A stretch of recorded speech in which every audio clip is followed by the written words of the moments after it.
have one of the former students and just a lovely girl, lovely lady, Tyra Hodge. Give her a hand clap.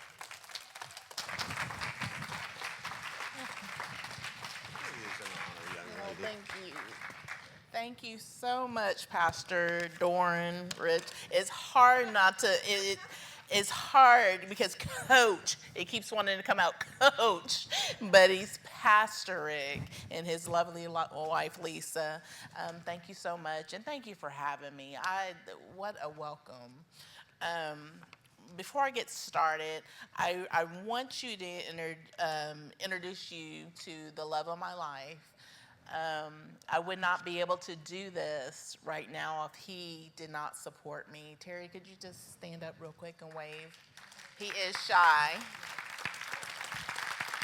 I am not.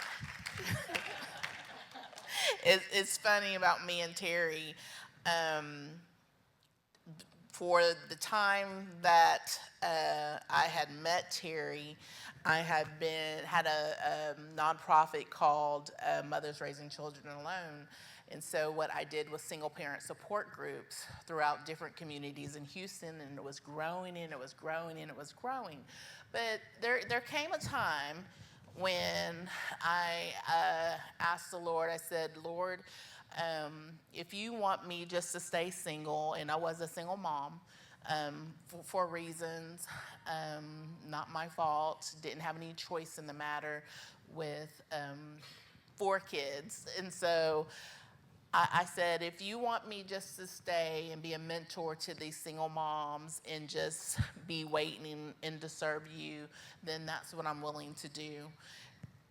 But I said, Lord, but if you do have somebody for me, I said, Lord, just real spiritual, real spiritual. Lord, could he be a biker? And before that, I did ask that he, love Jesus. And so he had to love Jesus, and that he would have to be able to love my kids. Because God used my kids to save my life years before I met Terry. And there was a couple other things on that list. And so there was a young lady that used to live with me, and she was kind of homeless. She wasn't a foster kid or nothing. She was my babysitter, and she needed a place to live. And I let her into my home. And I remember one night I had to go look for her father, who was just a really bad alcoholism. That demon of alcoholism really had him. And I had to go on a search for him because there was something that she needed. And this was 2 days after I said that prayer to the Lord that I was willing to wait. I would be willing, because my mom did it. My mom, a lot of people don't know about my mom, she was a single mom, but my mom was a widow. So it wasn't like she was just out there doing whatever. She was actually, a widow and just did not remarry. And so I was willing to wait if that's what the Lord had for me. Is this a reverb because I have or does this sound like it's supposed to? Okay. Because I have a mic for my thing, and I didn't know if it was messing. Okay. And so 2 days later, I ran into Terry, and I was asking him about his tattoos. And we got to talking a little bit more, and I found out that he had a bike, and he was dressed in some biker gear. And he asked me, one day, maybe, if you'd like, I'll take you for a ride on his bike.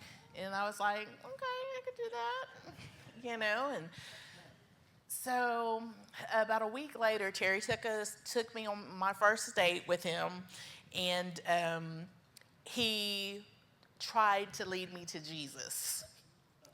And at that moment, I was like, hot dog.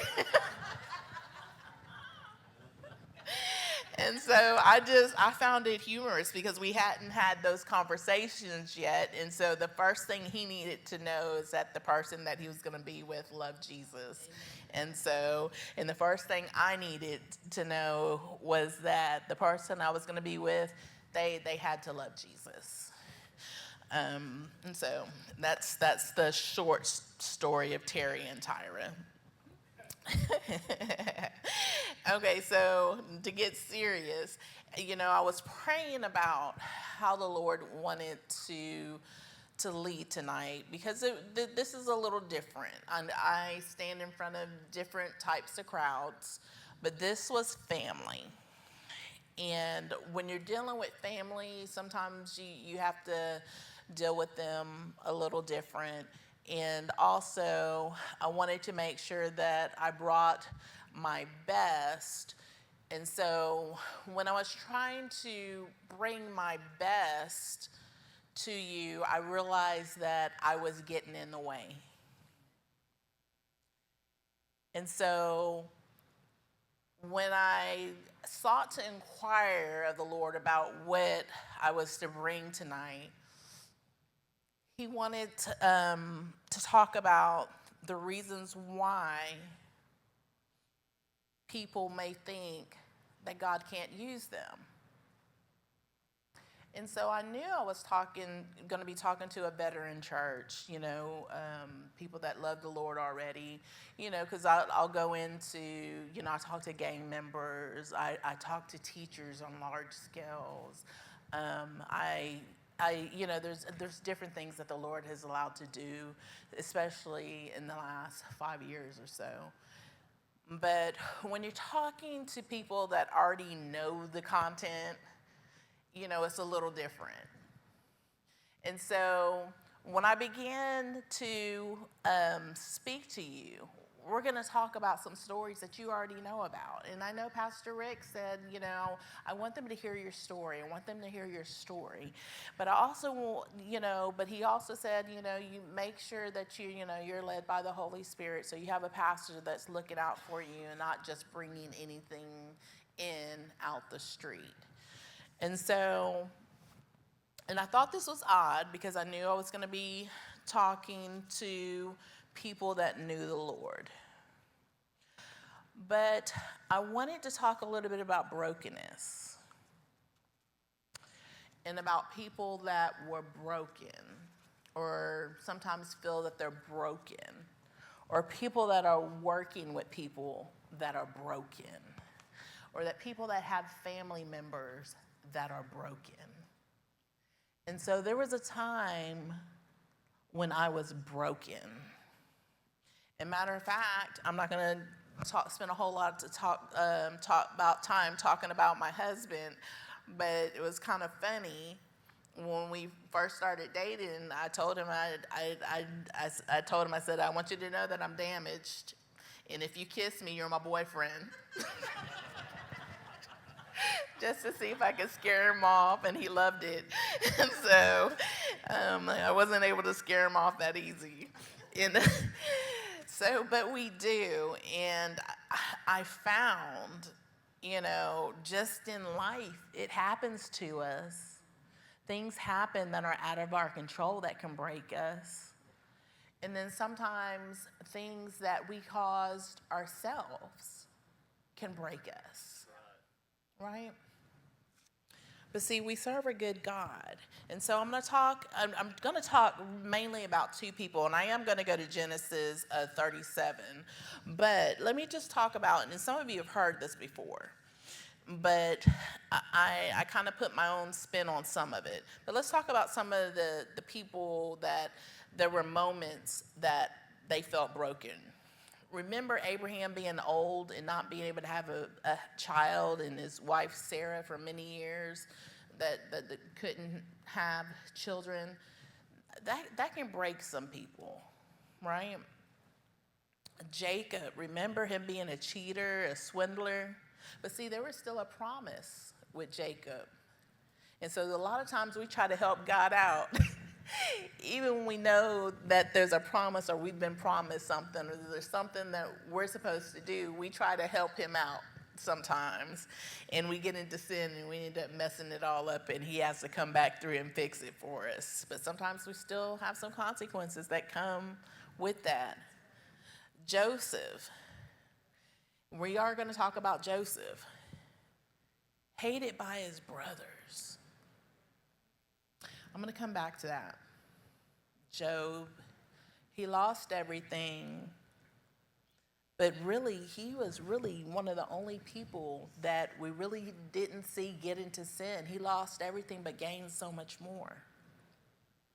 Moses felt like he couldn't speak in front of people. He was a murderer, but raised up in a good home, right? I mean, it wasn't the home of our Lord, but he was raised in a good family of privilege. But yet he murdered. He did. He thought that was how he was going to fulfill this promise, right? What about Gideon? Oh, scared Gideon. He had the nerve to test the Lord a few times.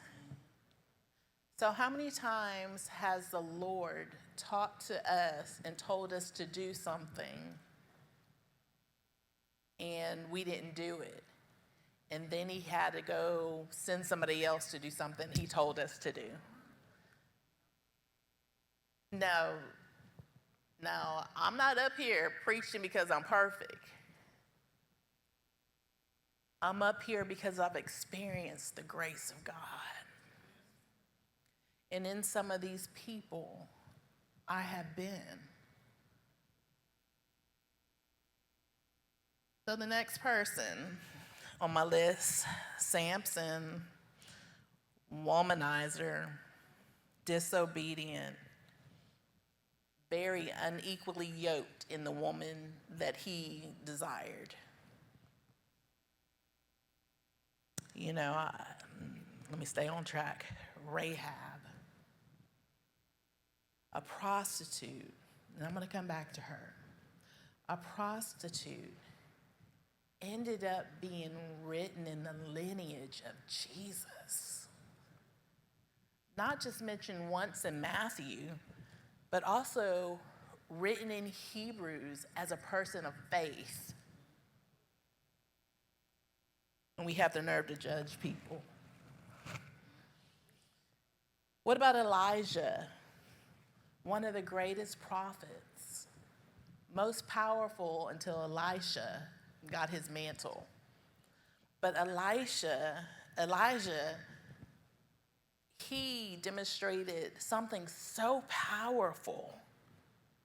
Called down fire to burn up prophets of Baal. Then yet the next day, so full of depression, he wanted to die. Have you ever felt that way? Things were going good. Then something happened. And it was just ready just to tear our world apart. And we just experienced something amazing from the Lord. But there Satan is right there. You can't even enjoy the blessing before you have to walk into another battle. Who else? The Samaritan woman, divorced many times. You know, there are still some churches that won't allow a woman to speak that's been divorced. The man can.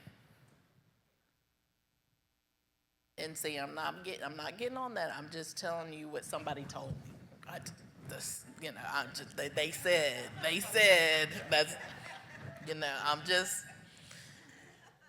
But yet Jesus, remember, he must needs go through Samaria to make a stop at a well to speak to a woman in the middle of the day when women didn't go to the well in the middle of the day, to talk to a woman, to tell her everything that she had ever did. God is good.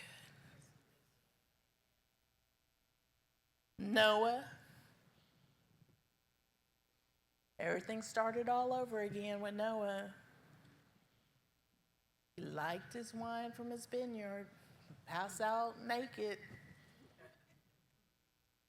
Everybody has one of those cousins, brothers, uncles. Jeremiah, the prophet, he was young. He was young. But I can't help but think, they call him the weeping prophet too. And I think he probably wept because he never had a convert, but yet he was still preaching, come back to the Lord, but nobody would listen.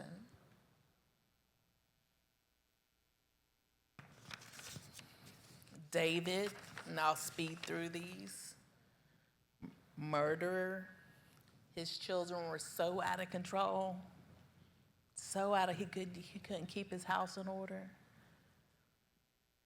And that's a whole nother teaching about, keeping the house in order. And with people in the Bible and authority, because we can look at Samuel, we can look at Eli. I mean, God cut him off because he wouldn't get his children in order. I mean, and like I said, that's a rabbit trail. Jonah ran from God. He was a racist. He was not preaching to those people in Nineveh. And what's so funny about what he said about it was, I know if I go preach to those people, they're going to repent and you're going to forgive them. Yeah. Ain't that something? Yeah. Isn't it human?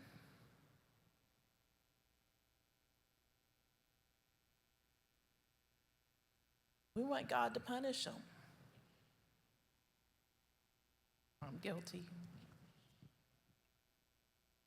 Who else? Who else was on my list? You got Jonah, you got Naomi. She was a widow, no power, ready just to give up.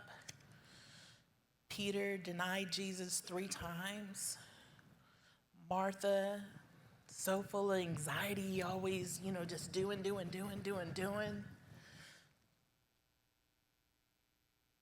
Zacchaeus, Paul, murdering Christians, but yet God saved him. So what we have, the reason why I went through that is because you have the side of the brokenness where it was out of your control, okay? And so that's where we go to Genesis 37, okay? And 18. That's where we go there. And then we're going to talk about the side of brokenness a little bit later, about Rahab, where we've made our choices to do things in this brokenness. So we have the things that happen to us that are out of our control. Jacob lived in the land of his father sojourning in the land of Canaan. These are the generations of Jacob. Joseph, being 17 years old, was pasturing the flock with his brothers. He was a boy. He was a boy with the sons of Bilhah and Zilpah, his father's wives. So now let's look at because that's a whole other story in itself too. So Bilhah and Zilpah were actually the servants of Jacob's first 2 wives, right? So you have Jacob, who becomes Israel. He gets tricked into marrying a woman he didn't want. So think about her brokenness, Leah's brokenness. Then Rachel, the one that he really loves, then she can't have children. But the one over there is getting all the children, but yet he loves this one. And then Bilhah and Zilpah, and see, Jacob never says, no, no, no, no, I'm not going to go have children with them. No, no, no, I'm not going to go. So, somebody got the short end of the stick, and it was not Jacob. And so Joseph brought a bad report to them about them talking about his brothers to his father. So we got Joseph, the little boy that liked to snitch on his big brothers. Now Israel loved Joseph more than any of his other sons because he was the son of his old age. That's what the Bible says. But as somebody who studies counseling, I'm a Christian counselor first. Did the boys hate him because he was the child of his old age? When you dig a little deeper, he was a child of the woman that he loved the most. Is that real life? It is. So there's all kinds of family dysfunctions. And so, okay, Tyra, what does this have to do with your story? You're supposed to be telling us your story. Well, I know what it feels like to be unloved and unwanted. I know what that's like. I know what it's like to be the different one in the family. So Joseph, although he was loved by his father greatly, his brothers could not stand him. It goes on to talk about how Jacob made him the coat of many colors. We all know about the coat of many colors. And so you have prophets and you have seers. Believe it or not, I won't get into the dynamics, but we still have those. So you can be a seer and be a prophet, but you're not necessarily a prophet and a seer. Okay, so Joseph was a seer. He dreamed dreams, okay? And so when Joseph told his brother about his dreams, they hated him yet the more, the Word of God says.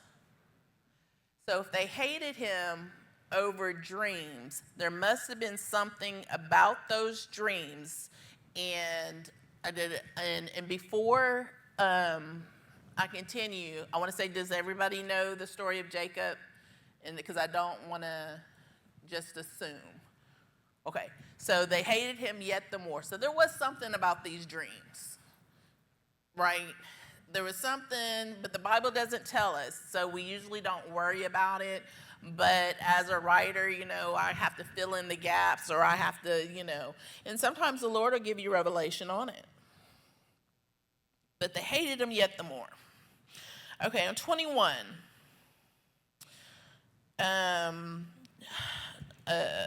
When Reuben heard this, he tried to rest. Okay, so the brothers decided that they were going to kill Joseph. Remember that?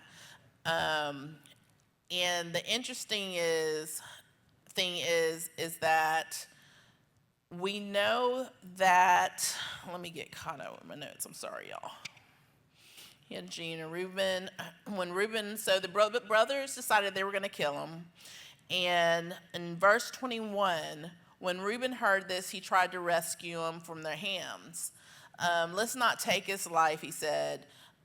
Don't shed any blood. Throw him into the cistern, which held water here in the wilderness, but don't lay a hand on the boys. Reuben said this to rescue him or to take him back to his father later.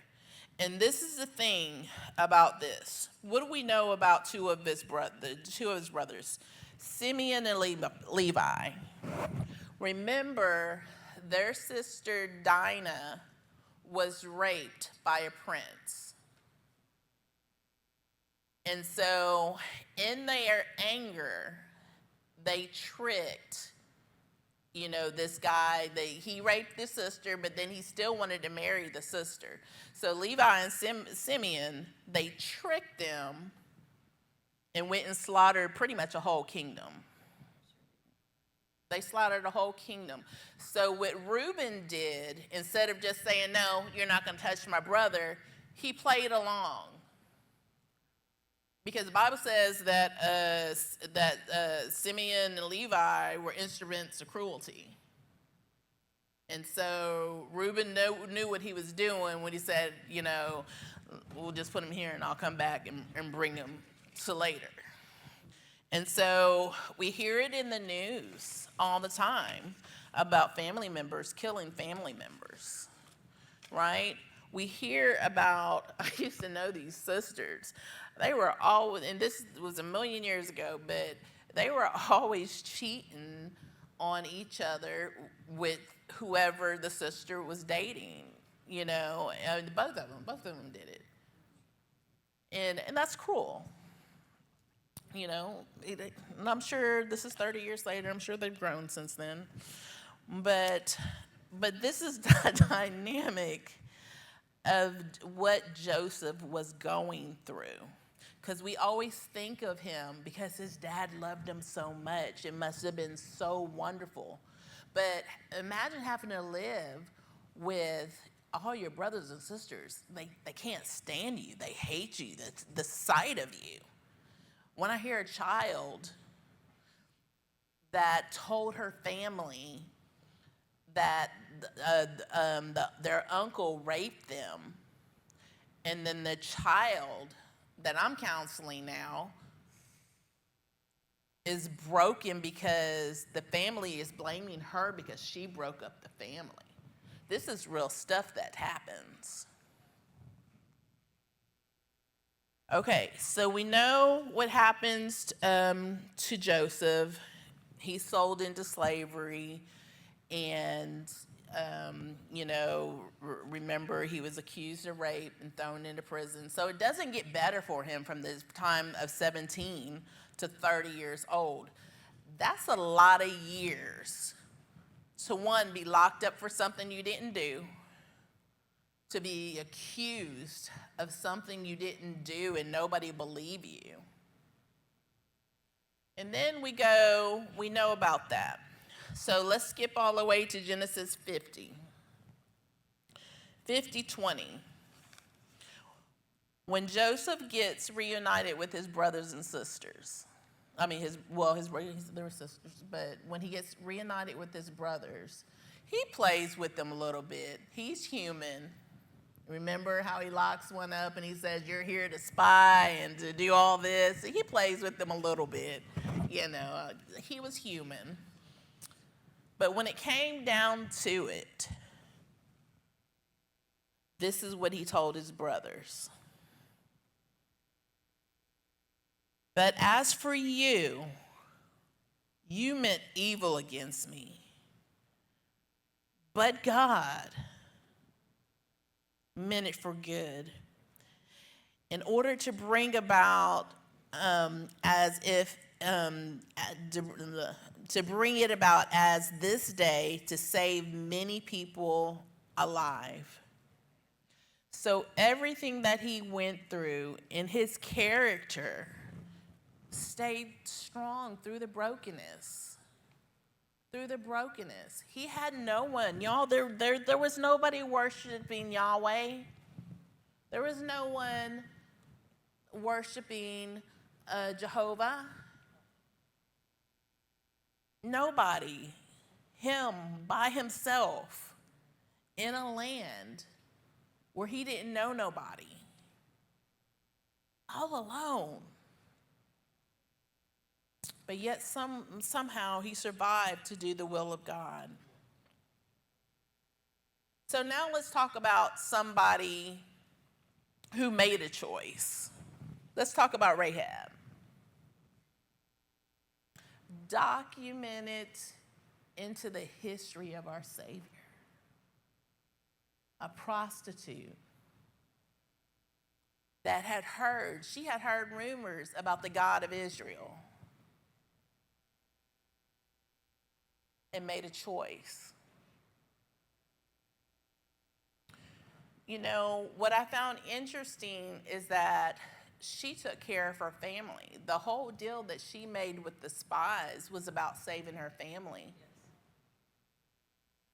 So how many people do you find doing things or doing what they have to do to survive?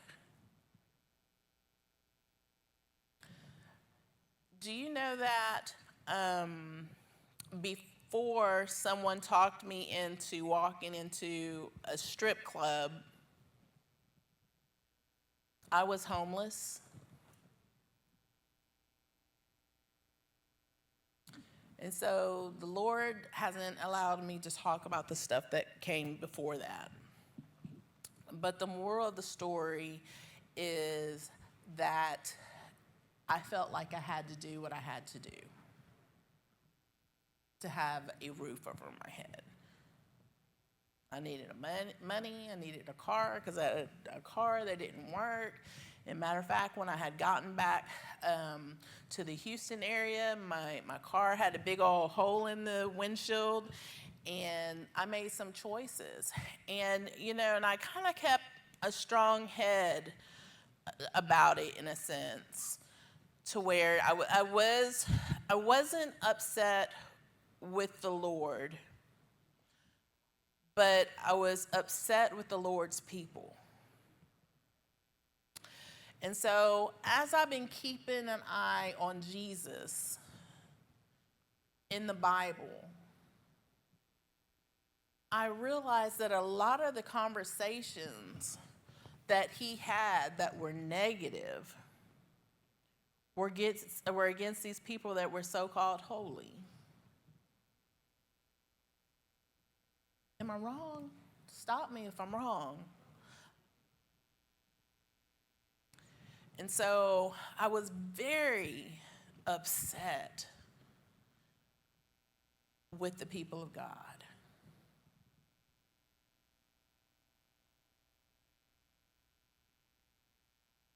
So I walked away.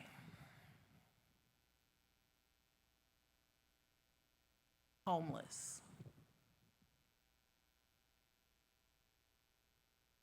And so I decided about that time that I would never, ever walk into a church again.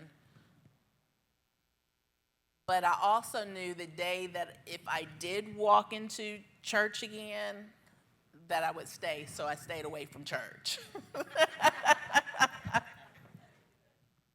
Because honestly, my problem wasn't with God. It really wasn't with God. It was these people that I had put on a pedestal. And see, so many times we put these things in front of God, right? We look for validation from people. We look for validation from our parents. We look for validation from your employer. You look for validation from your spouse.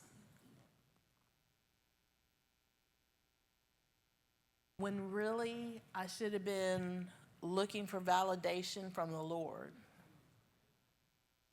And so, like I said, I'm not innocent. I wasn't innocent. You can't judge me back there because you weren't either. I'm just kidding. I'm just kidding. And so when I decided to work in the clubs, I would tell people, I was like, when people would offer me drugs and stuff, I said, no, I don't have to do that. If I have to do that to do this job, then I don't need to be doing this job, right? And when people would offer me drinks at the club, I would say, no, I don't need a drink, because if I have to drink to do this job, then I don't need to do this job. And see, the Lord could have stopped me from walking into those clubs, but he didn't, right?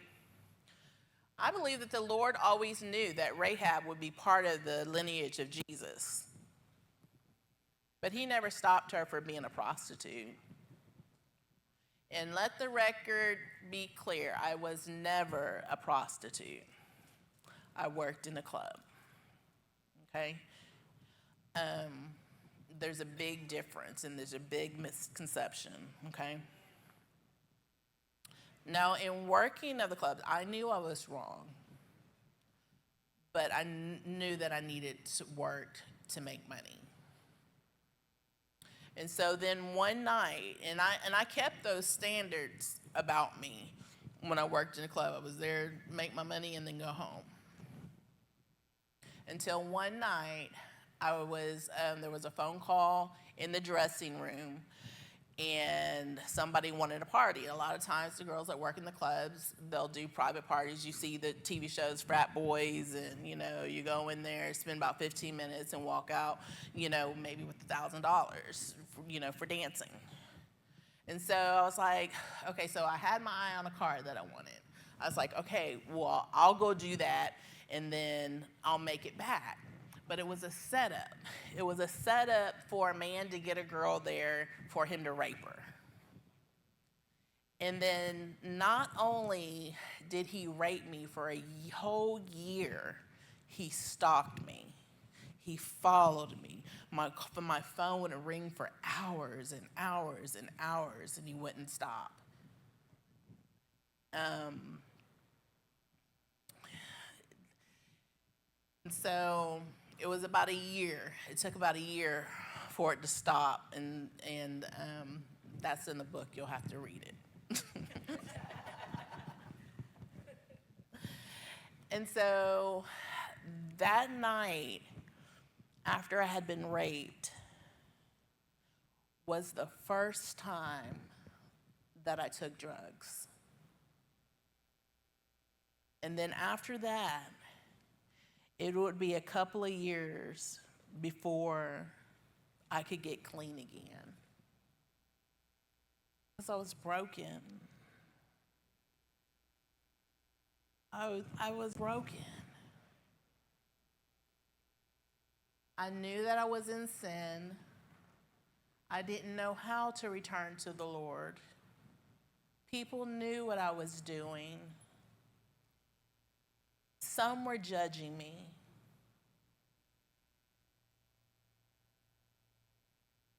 And I often wonder, and people ask me, is there anything that I could have done? Is there anything that I could have done? Is there anything, that, it is what it is, because we make bad choices. They may not always look like mine.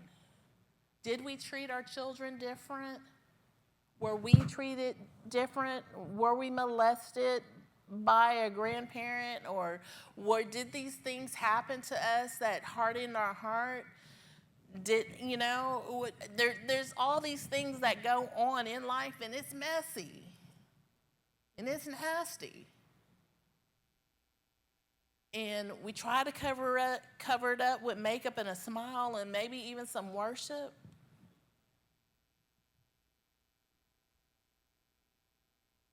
It's funny because, I had been asking the Lord where he was leading me to, where he was leading me to, where he was leading me to.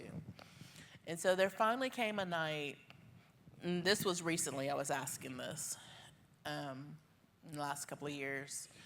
But when I go back to the drugs, it came up, I was doing it enough to where I ended up homeless again and pregnant.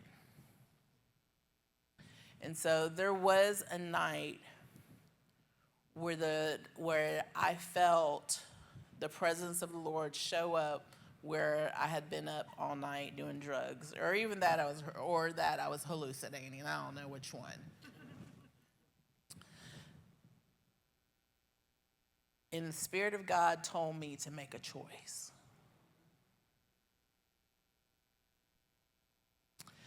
So remember Elijah, and it's tough, and I love the Old Testament. I love the Old Testament. But remember Elijah when he went through all that depression and he wanted to die.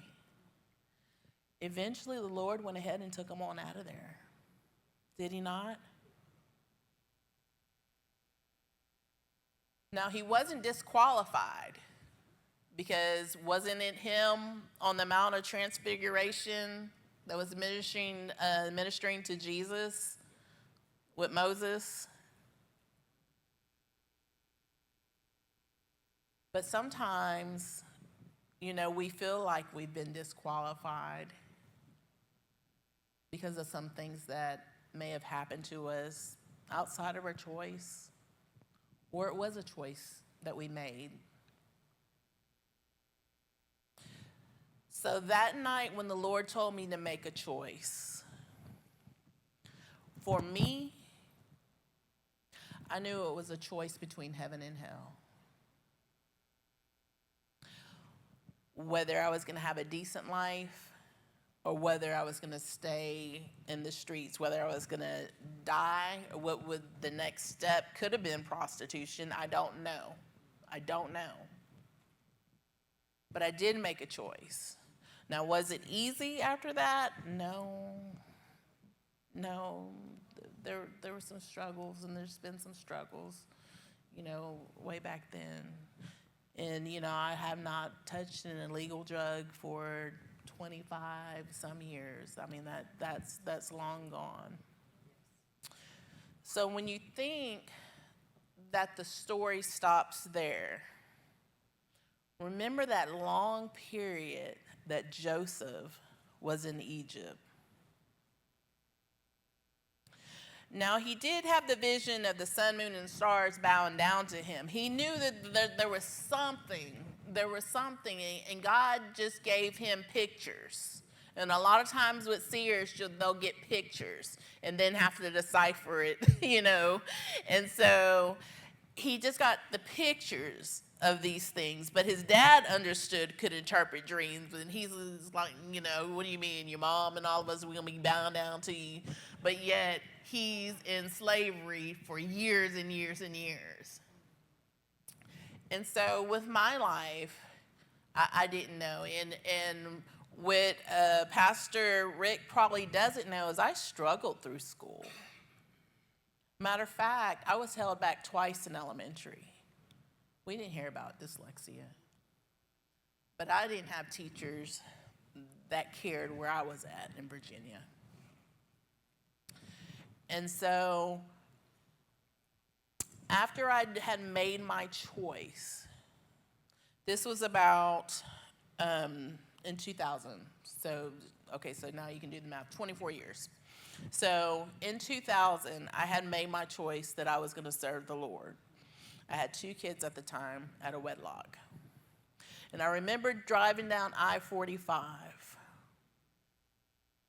not knowing what my future was going to be.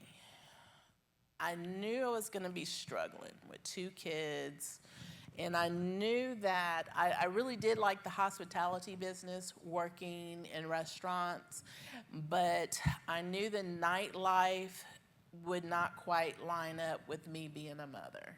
But I didn't know how it was going to work. So I remember driving down I-45, and I'm just singing and I'm worshiping the Lord. I remember one of the songs that I was singing was peace, peace, wonderful peace, coming down from the Father above. Sweep over my spirit, forever I pray. And I remember singing, and then there came this moment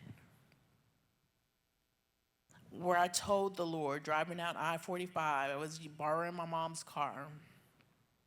I said, what do you want me to do with my life? I know that I can't go work in clubs anymore. I know I don't need to be working in restaurants because it's still a fast-paced life. For me, it would have led to trouble. And then there was that whisper. Remember Elisha wanting to hear the Lord? There was silence in the car. And the Lord said, go to school.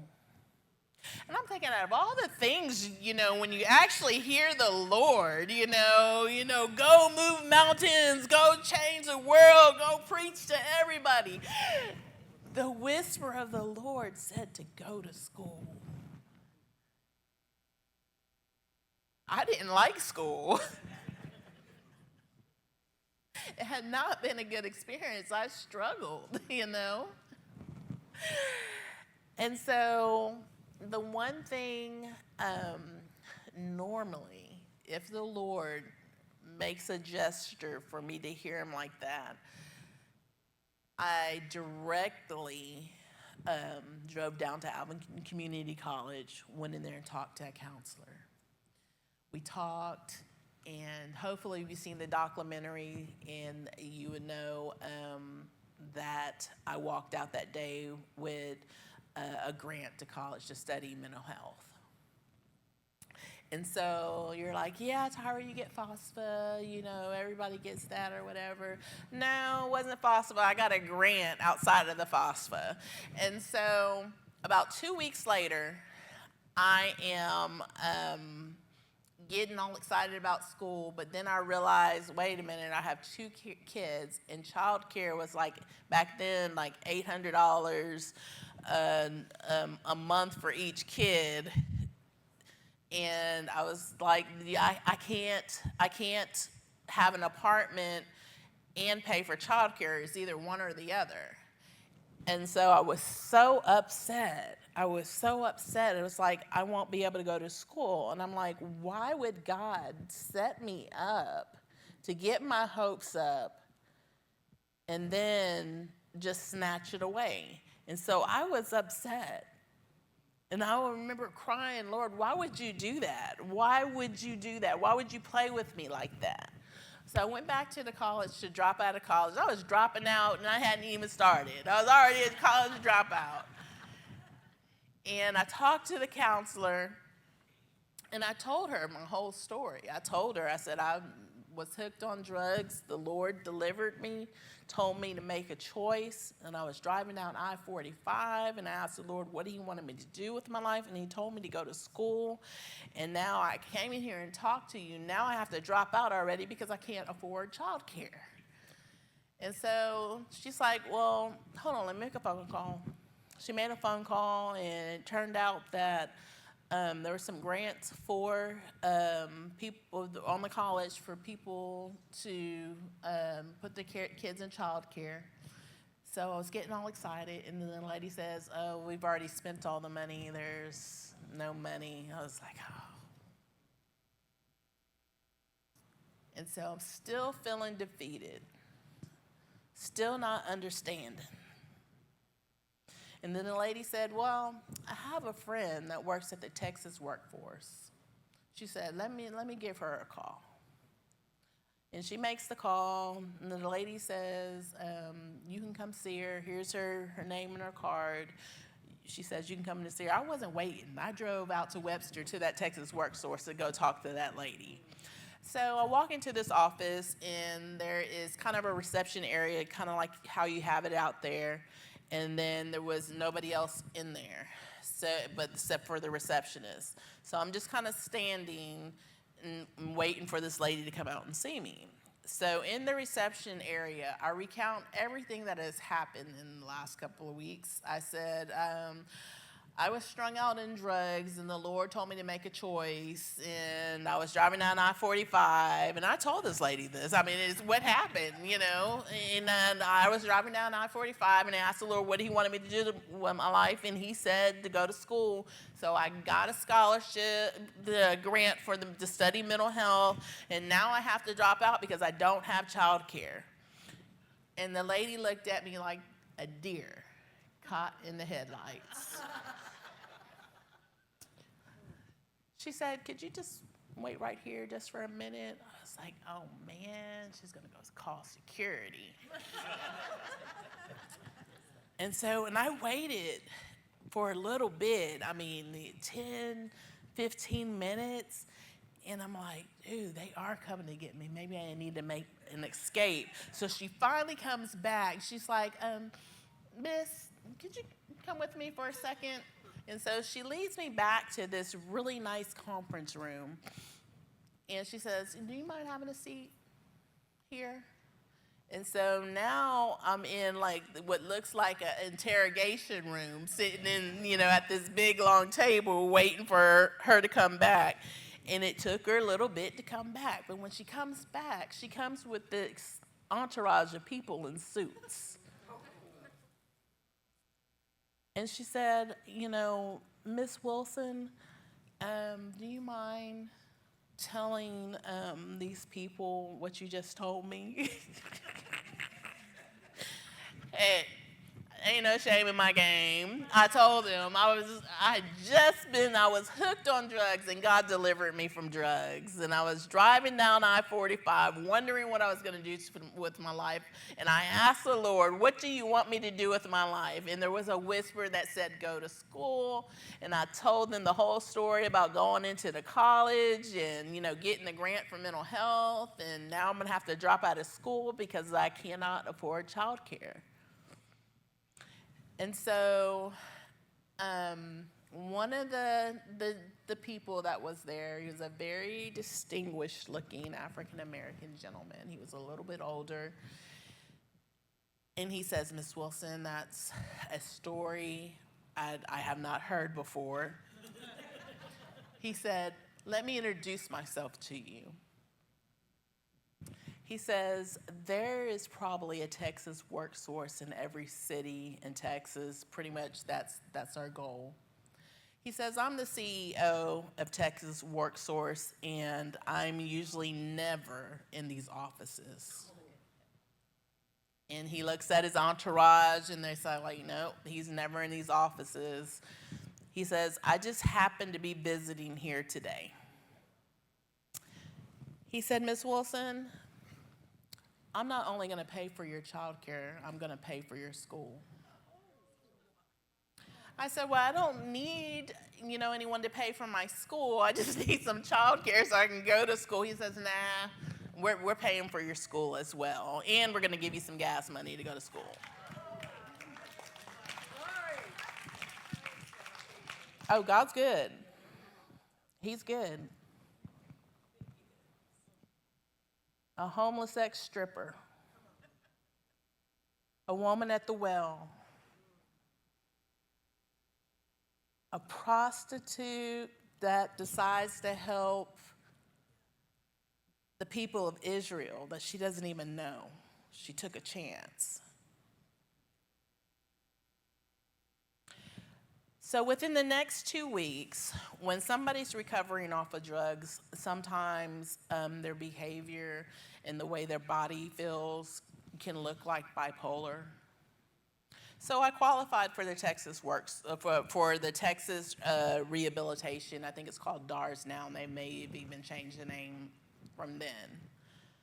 So about 2 weeks later, I sat in an office and listened to conference calls between the Texas Worksource, the department chair of the college, and the Texas Rehabilitation.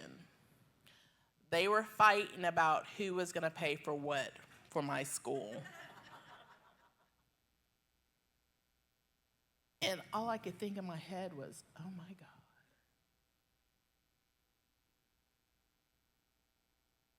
The God who sees me.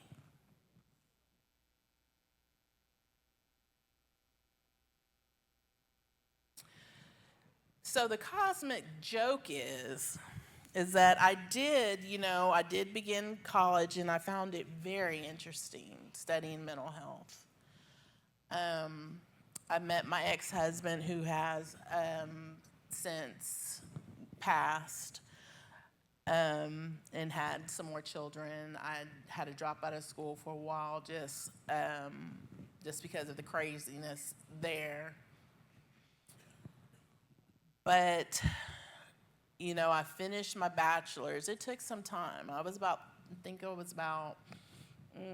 32, between 32 and 35 years old when I got my first degree. But during this time, after I had gotten, my certificate in mental health, I wanted a professional job. I mean, I had been working at the Waffle House, and, just really trying to make it with my kids like a lot of single parents do. Like a lot of single parents, moms and dads, they do. They struggle to try to make it. One of my kids had real behavior problems. One was real hyperactive. And all I had was me. See, I didn't have it to where I could go drop the kids off at their grandmom's or anything like that. But I didn't have that. So they were my kids, and I had to figure it out. But I was longing for a professional job. And I asked the Lord, I was like, I asked him, I said, Lord, can I please have a professional job? Can I please have a professional job? Something that I could feel good. I mean, for a while, I did have my own home cleaning business, and I was in a good church that really took care of me, making sure that I was in church. It was so funny. It was Living Faith Outreach in Dickinson, Texas. They took me in off the streets and just loved the heck out of me, but they held me accountable. They were calling me if I wasn't at church. And it was amazing. It was amazing. And so somebody said, why don't you go try a school district? I was like, they're not going to let me in the school district. I had been arrested a couple of times. One I was guilty, and the other one I wasn't guilty. And so even though it was dismissed, it still came up on my record. And so I just didn't think that would ever work out. Somebody said, just go talk to him. Go talk to him. Everybody makes mistakes. Everybody makes mistakes. And coming to find out that a lot of people make mistakes. And so they let me in the school district. But for somebody that didn't like school, that God would put them in a school. So at this time, I hadn't finished a degree. I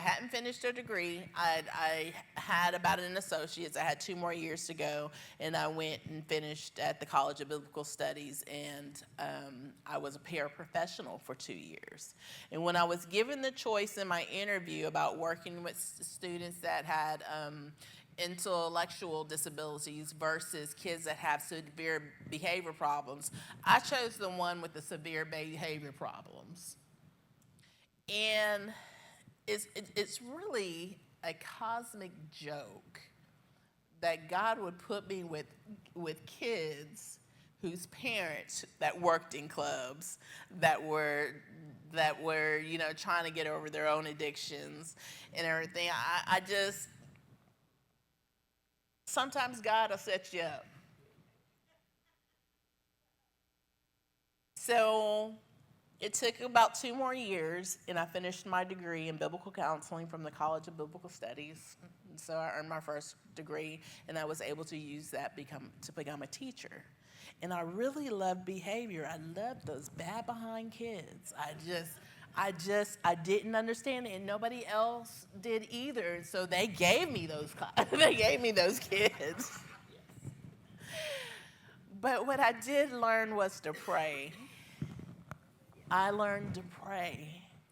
Pray for these kids. And behavior in these kids began to change. There was years where the teachers would tell me every year, hey, can I get one of your behavior kids in my class? They're better than the general ed kids. And I never could judge them. Why couldn't I judge them or their parents? Because I had been there. Remember, I was that woman at the well. I was Rahab. I was Joseph, the unwanted. And so I figured while I was in school, the Lord hadn't said, Tyra, stop going to school. You have received your calling. So I kept going to school. And so I ended up getting a master's in education and administration. I wanted to be a behavior specialist. And so I did that in 2010. I graduated with my master's. But I had never heard the Lord say, Tyra, stop going to school. So I was like, well, I'm going to keep going to school. I've gotten the hang of this thing, and I'm pretty good at it. And so I kept going to school, working on my doctorate. And during that time, working on my doctorate, I met Tyra Hodge. And so I had finished my first 3 years of my doctorate, and I had one more to do my dissertation. Well, nobody told me that you can't get any financial aid help after they give you 1 year to do your dissertation. I was riding on the back of his motorcycle. And we were married and having a good time. And so I found out that I needed to hurry up and graduate because it took me 7 years to finish that doctorate. But then I did. And so, and the thing about it is that where I work now, and I do not discuss where I work publicly, they know my past. But we're dealing with an America that is completely different. That if you're too quick to judge, you'll miss the miracle. See, I work with the children of the MS-13 in the cartel. So you have the cartel from Mexico, you have MS-13 from El Salvador, Honduras, and they don't like each other. We'll make the mistake sometimes of saying everybody's from Mexico. No, there's lots of nations, and some of them are brutal. Some of my kids have come to Christ. Some have shot my other students, and some have been shot. And every now and then I catch one on the news. But yet God has called me to pray, not to judge, but to heal the brokenhearted. And let me tell you, some of these kids have been through more than some of us adults could ever imagine. 1 in 3 people have been touched with some type of abuse. 1 in 3. You know somebody, or you've been the abuser, or you've been abused. See, but we're not judging, right? Because what's covered under the blood is covered. I used to be so ashamed of my past.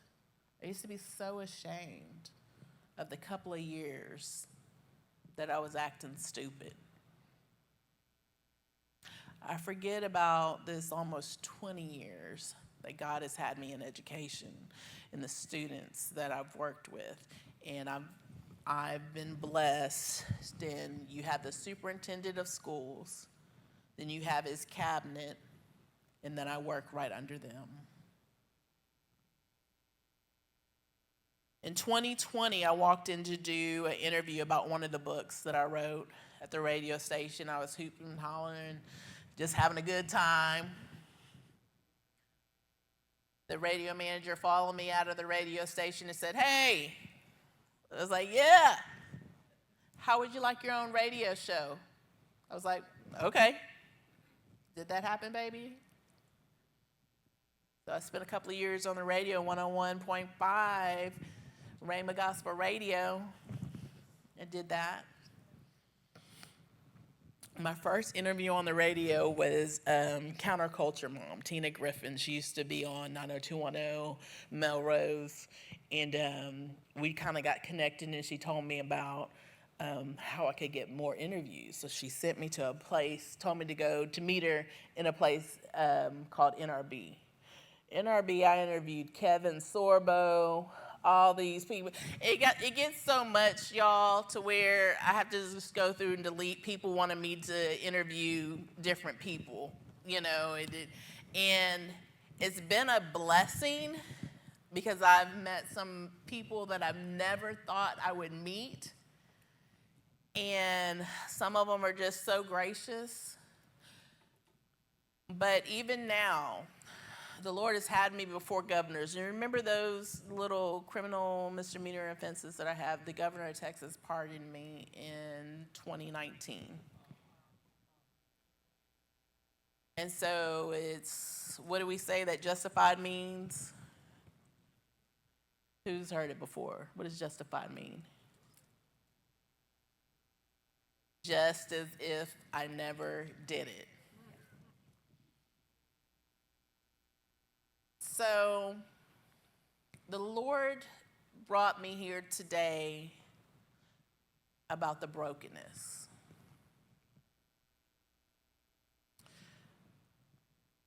So I know that the cream of crop is here on a Sunday night. You could be doing anything else on a Sunday night, especially after the disasters we've just witnessed. But before we can go and begin to mend others, we have to mend. I'm telling you, I spent some years going through a deliverance process. Yes, I love the Lord, was serving the Lord, doing things of the Lord. But before I got on the radio, I had been studying a lot. I'm not on the radio right now because I kept getting promotions at work. But just studying deliverance and getting healed from all my past stuff. Getting healed. Even though I was working with kids and seeing kids set free and things like that, there was still stuff that just lingers, that gets stuck in our head, lies from the devil that sometimes we believe. And so before we leave, Calvin, you can come. We don't always know what we're called to do. And matter of fact, at 49 years old, I didn't know I was going to be on the radio. At 49, I am now 52, and do you know they are considering turning my story into a movie? I mean, I don't know if it'll happen. Just last couple of weeks, I launched a streaming channel called For Teens by Teens. It's mainly for content that was created by people 24 and under, mainly teens. And so I'm trying to work through that. And some of my friends, I'm going to let them be on my station and be able to air their show for free. And their ministries. We got to sneak it in there if we're going to be attracting teens. The Lord showed me a couple of years ago that he was about to bench a whole bunch of people. And he was putting in a new stream, he said. And it was very particular. That's how he said it to me one morning. This was about 4 years ago when he said that. And now as I'm starting to meet new ministers and Pastor Rick and Lisa, I haven't seen them for 30 years. And I know you've been a pastor for 8 years, but there's lots of people that have been out there and, they're getting older. These two are still young and ready to go. Be good to your pastors. And especially be good to your pastor's wife. People do stuff in brokenness. They don't always mean to. They don't always mean to. But in their own brokenness. And so this is what we're going to do.